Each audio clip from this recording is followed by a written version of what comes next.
This podcast may contain inaccurate information, bad language, and spoilers.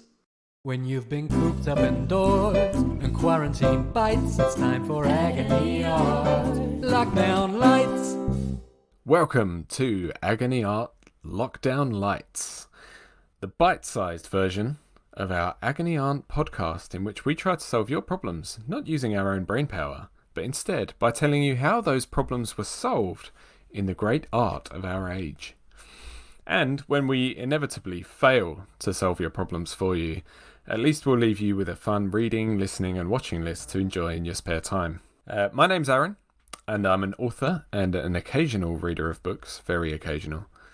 I've got Liam, our meandering music maestro, and Carl, our fantastic film forager, here in our virtual studio on the interwebs.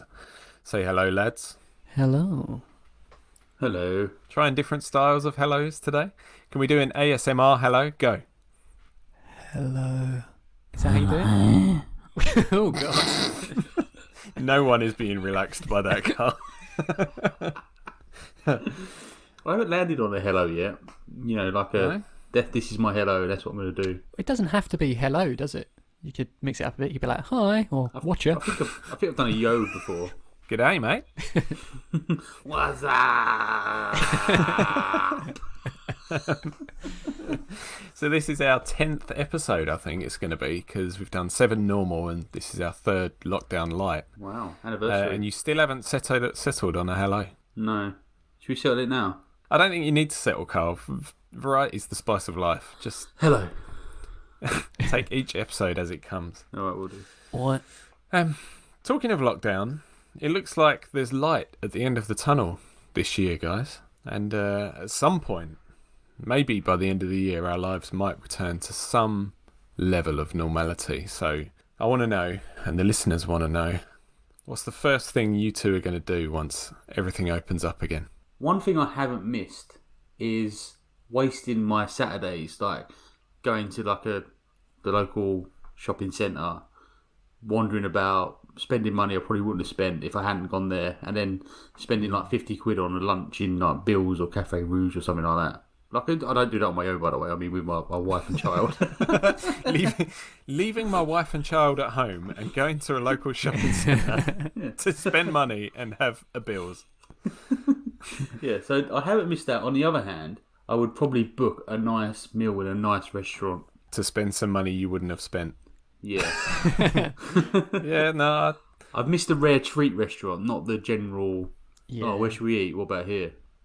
That's what I was thinking, like a decent steak at a really nice restaurant. I'm well up for that. Yeah. All right, good. So basically we're going to go out and do pretty standard things, aren't we? Live normal life. Go and have a meal and go to cinema. Maybe we'll see each other and record some more podcasts. Yeah, that's true. We're going to just get into the studio, aren't we, lads? Can you imagine our wife's reaction if that is the first thing we do? July 21st. We're going to record! Good. So, before we begin, and before all of that happens, I want to make it very clear to our listeners that we are not really here to solve your life's hardest problems. All of our submissions have been vetted by independent experts and are certified 100% trivial or fictional pickles, and our advice should almost never be followed. We're only here to have fun, so if you're having a really hard time, I'd recommend hitting up our website for guidance on who to turn to. That's agonyartpodcast.com. So, now we've got that out of the way, let's get on with it. Here is problem 1 for today. I'm finding that as lockdown continues, I want to speak to my colleagues less and less, to the point where I'm even ignoring their calls. I like my job and the company, but I can't stand all the small talk over Teams or Zoom. How do I stop this from getting worse? I hated small talk in person-to-person life. Yeah, I don't really see how lockdown has changed that aspect of it. Talk. It probably made it better, if anything, didn't it? Small talk's so big right now. It's big talk now. Small talk has had a resurgence during COVID-19. a theme we cover quite a lot is like don't do what you're expected to do. I don't think we've ever outright said that like that, but we often say if you don't want to do something, just don't do it, and don't give in to the peer pressure of doing things you think you have to do. So if you're that kind of guy, you don't like it, just be that guy that doesn't like small talk, and soon everyone will learn. It doesn't mean you're an arsehole. It just means that, oh yeah, don't ask him about his day, Jesus. You know. How do you? Sounds like. How do you propose that they let people know that they don't want to be asked about their day? That's a great question, Liam. Yeah, I was going to say, it sounds like you have to go through being an arsehole to get to that point. To get over the arsehole hill. Well, I think you should remodel your persona, and a good template for this is Ron Swanson from Parks and Recreation, which ran 2009 to 2020. So Ron Swanson is your no-nonsense character, and that's just the way he is. Like, everyone knows how he is, but people love him still. So there is a way. You might have to get over arsehole ridge to get to that point. But if you stick out here, then eventually you'll be like a cantankerous dick, but people will still love you for it. So there's a few quotes from Ron Swanson that gives you a flavour of the kind of guy he is. Give 100%. 110% is impossible. Only idiots recommend that. Sting like a bee, but do not float like a butterfly. That's ridiculous. People who are just getting to know you will think you're a bit of an arsehole if you're. Yeah, the more I read them, the more like that's true. So I would play devil's advocate on this and say that it's entirely possible that you're only gonna have friends if you're an arsehole in a fictional world. Well, Ron Swanson says friends. 1 to 3 is sufficient. so you're right, Liam. You might have very few friends. Does he have a close circle of friends that he doesn't want to add any more people to? Yeah. Also, Carl, I want to take issue with Arsehole Ridge. You said you have to get through Arsehole Ridge to get there. Isn't it more of a valley? Yeah, I think so. Unless you got problems. No, listen. I've had some serious shits in my time, but I've still got Arsehole Valley.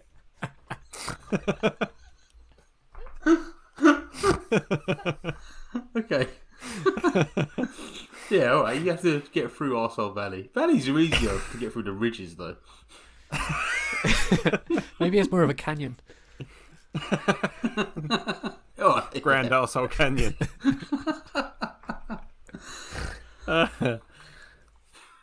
Yeah, so that's my advice is to be Ron Swanson, or Ron Swanson light, maybe. Be more Ron. Yeah. And we haven't thought of a name for this person. Again, we keep forgetting. We do. So we'll just go with Ron, shall we? So Ron. More Carl's Ron. advice to Ron is be more Ron. Yeah. Be a moron. Yeah. I think that's terrible advice, Carl.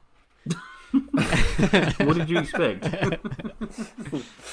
I mean, the way I see it, Ron, is I think I don't want to be too presumptuous, but I feel like lockdown might be getting to you a bit, as it's been getting to all of us, driving us all a bit mad, I think, to some extent. And I did want to quickly kind of mention that I think, on the one hand, you've been quite lucky, and I think it's easy to forget about this in our position, but we've all been able to keep our jobs, and we're all able to do our jobs from home, and a lot of people weren't able to do that. So I think it's important not to forget that we have been quite lucky. But I do sympathise with you, Ron. I think this is boiling down to a bit of a Groundhog Day feeling, maybe. That might have been a good film to use, Carl. Where, like, most days feel the same. You go and talk to your work colleagues, have the same conversation with them. You're all getting a bit, it's driving me a bit mad. And Sheryl Crow will help you out with this. She in 1997 she released a single, and her advice is a change would do you good. Would do you good. A change would do you good. Do you remember this? Isn't that the voice she used for ASMR? Lee's getting really into this, isn't he? ASMR. What do you mean? Oh, right, yeah. Not It's just- podcasting. It's just this mic I got lends itself really well to it. But I don't actually know how to do ASMR, so I don't think I'm doing it properly. I think you do it pretty well, Liam. It's just whispering into the microphone. Perhaps I'll continue then. You've got to make it a little bit more sexy, though. Okay. Sheryl Crow had a song. Is this sexy? I'm not really good at that either, to Yeah. be honest. It's creeping me out a little bit. Oh, I'm erect. Carry on. A change will do you good. Yeah, a change would do you good, is what Sheryl Crow would say. In this original song, back in 1997, apparently, I didn't know this, each verse is about a different person. And each of the lines are kind of a little bit like, I don't know what the right word is for it, like spiteful, if you like, but also a little bit playful at the same time. So the first verse is about the producer, or one of the producers on the track, who quit during the recording. His name was Bill Bottrell. The second verse is apparently about Madonna. And the third verse is about Sheryl herself.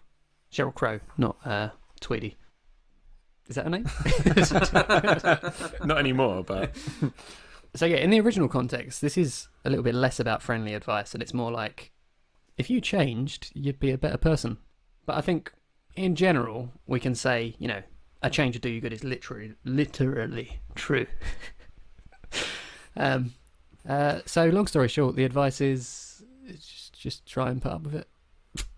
to illustrate Liam's point for him, because he couldn't be asked, clearly, I've Googled the lyrics to A Change Will Do You Good. This is the verse about Madonna, so it was verse 2, yeah? Yeah. I thought you were singing your heart out to me. Your lips were sinking, now I see. She saying that Madonna lip syncs, doesn't sing live. I should qualify that the article I read said it was about Madonna among other people. Well, you heard it here first, folks. We're kicking off some Sheryl Crow and Madonna beef. I don't think you're kicking it off, because I just Googled it, because I was interested to why they have beef, and I haven't found that reason, but 2017 is still going on. It's called Sheryl Crow's War on Madonna. She declared war. Wow. So yeah, there's obviously a long backstory there that we need to investigate. We'll get back to you, listeners, with updates on the war between Sheryl Crow and Madonna. I'm going to go back to our primary school years for my example, lads. And I don't know if both of you read this. I don't know if it was at every school, but I know that I read it. Do you remember Goodnight, Mr. Tom? Oh yeah. I remember the they program. did a BBC adaptation, I think. It might have been BBC, yeah. It I was don't know starring if it John might have been. Thor Yeah. in 1998. Goodnight, Mr. Tom by Michelle Magorian. Just like you're starting to be, Ron, Tom is reclusive and a grumpy person. He doesn't want the small talk he has with his fellow villagers, and as a result, they don't want to talk to him either. Just like Carl wants you to be, he's pushed everyone away with his grumpiness. Until William, a World War II evacuee, is thrust upon him. And he tries to resist, but William has been mistreated and abused, and he needs love, and Tom Oakley can't fight his kind nature for too long, and he ends up really caring for William. So what I'm taking from that is, why not just let your colleagues in? Stop being so reclusive and grumpy, and turn that small talk that you hate so much into big talk. Maybe you'll make a friend for life. Oh. Our fact checkers have just informed me that it was a Colton production, not BBC. Thank you, researchers, interwebs. I suppose if I had to pick a best piece of advice, it would be that this is a fairly temporary situation, so maybe changing your entire personality is not the right way to go. But if you feel yourself slipping in down that road, then Ron Swanson remains a good template. What's your problem? There's no use trying to pretend you haven't got one. The three of us are here to lend a friendly ear and help you out with all that strife that's lately marked your life. Why not divulge it? You never know, we may have tips that help you solve it. We know it's unlikely, but it's an impossibility if you don't share your problem.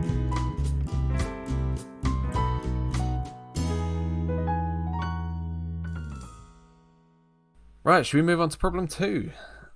Let's go. I've been working... Sorry. I didn't realise that was rhetorical. It's always rhetorical, Liam. We're moving on whether you like it or not.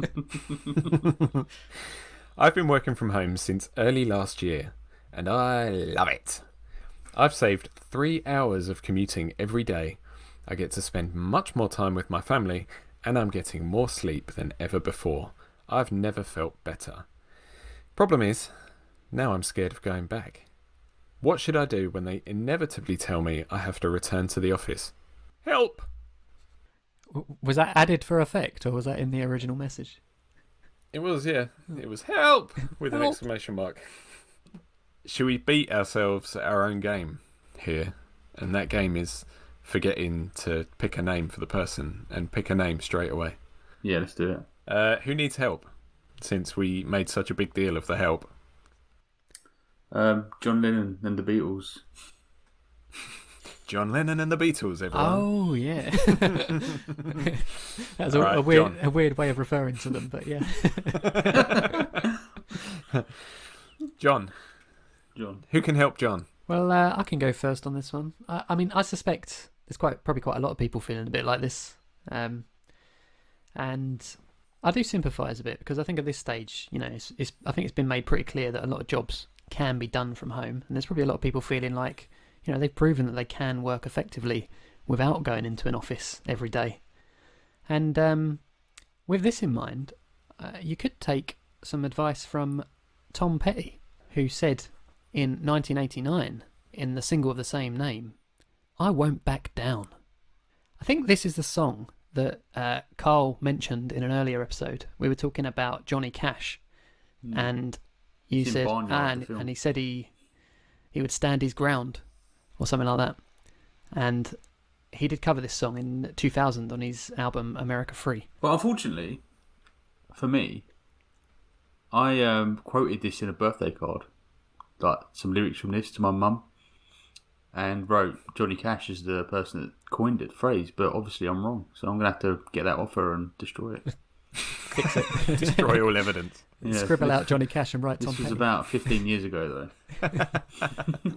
So there's an interesting fact about this song, which I didn't know, which is when Sam Smith released the 2014 single Stay With Me, the publishers of I Won't Back Down thought that the two songs sounded remarkably similar.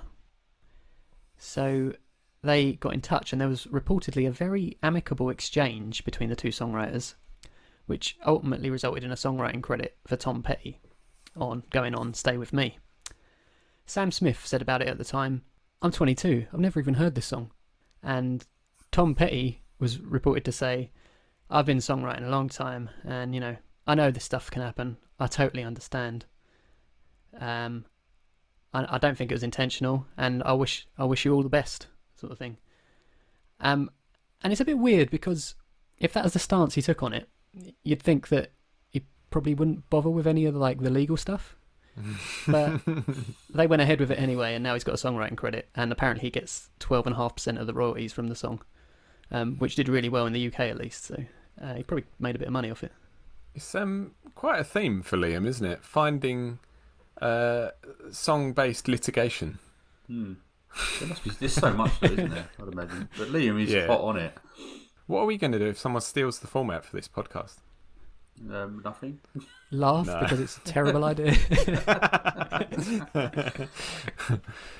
Good point. We can't make it work. No one can. Sorry, carry on, Liam. Go on. Well, the advice is, don't back down. Stand your ground. In a world that keeps pushing you around, you don't have to back down. And if that turns out to be bad advice, then you can just blame Tom Petty. So you'll blame Sam Smith. Stand your ground and what? Don't go back to the office. Is that what you're saying? Yeah, if you really believe it, because it's a bit of a risk, all right? I will admit that, but if you really believe that you're good at your job and that you can do it effectively from home, then they're lucky to have you at the end of the day, and you can probably find work elsewhere. Does Liam understand how work works? You're lucky Liam's to have got- me. Yeah. Liam's got a very arrogant attitude to How do your performance reviews go at work, Liam? I just go in and say, I've been doing brilliantly, and then leave. Look, mate, you're welcome, all right? I've spent another year here. I come in every day. I'm going to disagree with you there, Liam. Sorry, but I just don't think you can afford to be like that. I think once you're called back in and they say to you, look, you're all back in the office now, no more working from home, you've just got to grit your teeth and go in and do your job. And I'm going to tell you about a hero who was pulled out of retirement for just like this and just had to grit their teeth. In The Widowmaker by Mike Resnick, Jefferson Nighthawk, nickname the Widowmaker, is a bounty hunter who has been frozen for 100 years to hold off a deadly disease that he has. But when he's woken up, his care for that disease is more expensive than it was when he was frozen. So he's called out of retirement. Retirement as in being frozen. For a big job, which this big job has big rewards, so it might just cover the costs of his is he care. one of Ocean's 11? Maybe. Is that your example, Carl? No.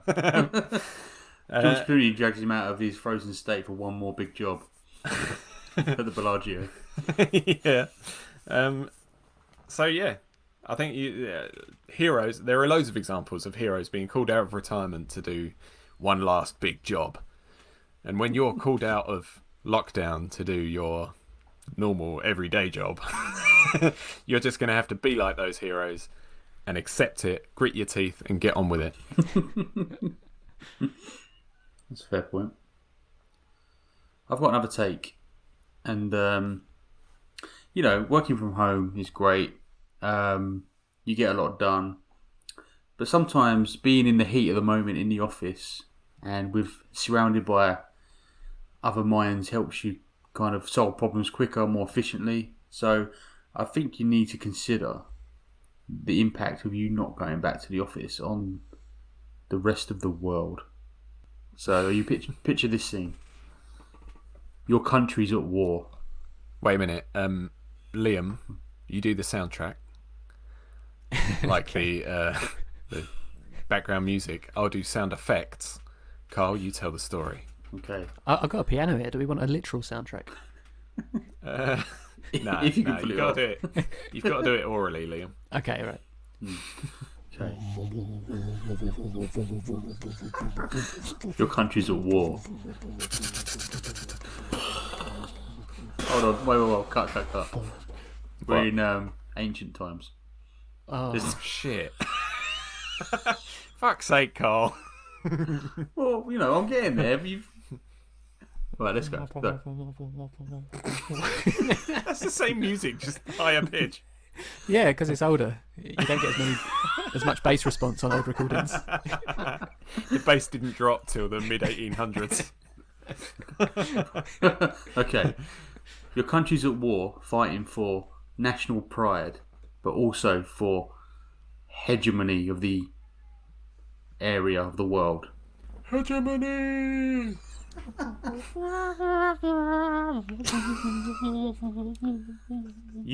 You're there, you're the most important soldier, you're the best they have.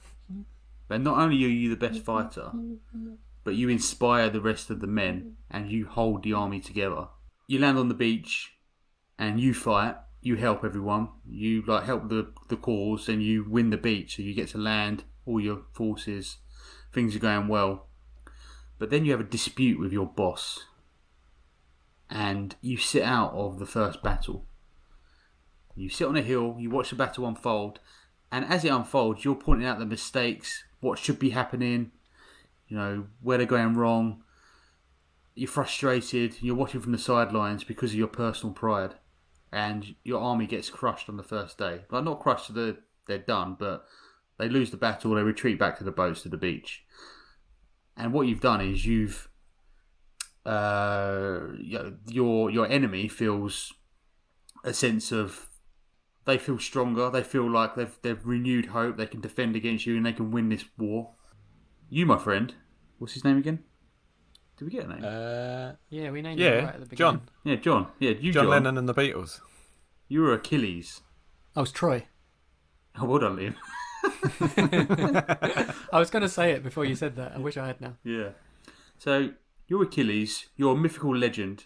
Yet they need you to get involved. You need to get back involved. And if you sit on the sidelines the whole time, you're not thinking about the impact on the rest of your countrymen or your colleagues, in this case, in your small insurance brokerage or whatever you work in. But Is that where John Lennon and the Beatles work? that's what they founded, yeah. Their insurance brokers. Okay, yeah. So, what happens when you do get back, stuck in? Obviously, it takes quite a traumatic event. It takes your cousin pretending to be you, thinking that he's as good as you, leading troops into battle, but then dying because he's not as good as you. So you're going to kill your cousin with this line of thought. So that's what drags you back in. And then when you do get dragged in, you kill the enemy hero, Hector, outside the walls of Troy. First of the gang to die. Yep. You break their spirit. You have never been in love. That is accurate. You could play that alongside the recording and it would sound like... You wouldn't be able to tell which one's which. No. Really? Interesting. That was Morrissey again, Carl, I sorry. assume so, yeah. It's just the only impression you do. Yeah. I think So- he's appeared in more episodes than... We have. Yeah.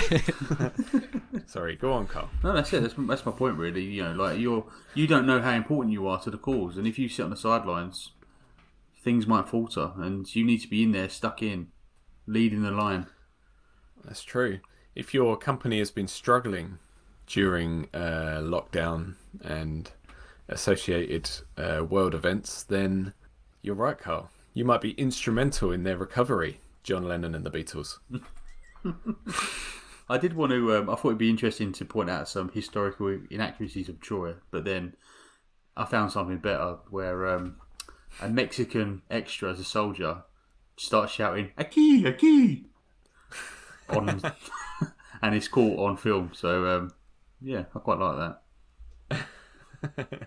Why would you do that? You're filming in like ancient Turkey with ancient Greeks, and you start shouting in Spanish. Just crazy. Yeah, because really you should be shouting in English, obviously. Yeah. Yeah, they all spoke with brilliant English. For all we know, he was speaking English anyway, and what he'd really done is found a key on the floor. Well, I was thinking it might have been A a key into Troy. They didn't even need the horse. Are we sure that a key isn't Achilles' nickname? Oh, That is a that's really- a good one. Interesting point, Liam. Aki, Aki. Key, over here. I found a key.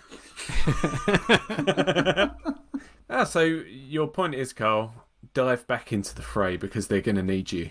Yeah. And yours is, Liam, stand your ground and refuse to go back. Don't back down. Show me in my contract where it says I've got to go into an office. Oh shit, it's there. And it's set hours as well. Yeah. Oh shit, I've only been working 2 hours a day. Yeah, I mean, in case there's any ambiguity, I'm not suggesting anybody seriously follows that advice. Well, what I'm most worried about, to be honest, Liam, is what me and Carl have discussed on several occasions, that by the time we're allowed to record in person again, you're just going to refuse to do it. He's setting his stall out now, isn't he? Yeah. I know, this is Liam all over. So it's your choice, John. You could stand your ground and refuse to go back, or go back because they need you. Okay, and on that, I think that's probably all we've got time for today. So, listeners, check the episode notes or agonyartpodcast.com to find links to all the media we mentioned today, and for a link to the Agony Art Spotify playlist, where you can find all the songs that Liam suggests. When we say, if you've got a problem, you can submit it to our email, which Aaron's probably going to say in a minute, and that. It doesn't have to be your problem. If you've got a problem you'd like to hear us talk about or kind of try and solve, if you can think up or something someone else's, it may be someone else's problem, then Exactly. get them into us. We're keen to hear what you got to say. Exactly. The reason we choose 100% trivial and or fictional pickles is that we don't want anyone to feel like they should be following our advice and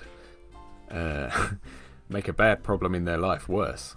But if you've made up a problem, you've thought, this would be a strange problem if someone had this problem, we invite you to submit that problem.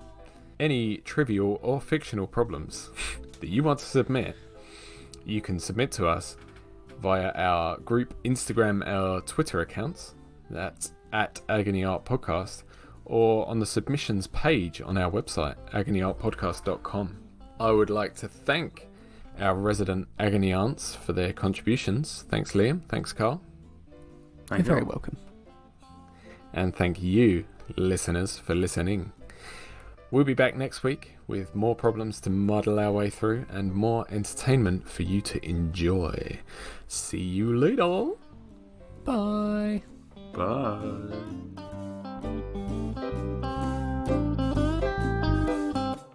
But I'd suggest keep it light, 'cause their advice can be shite, and they won't be held liable. Oh no, not at all, not here at Agony Art. Agony Art. Agony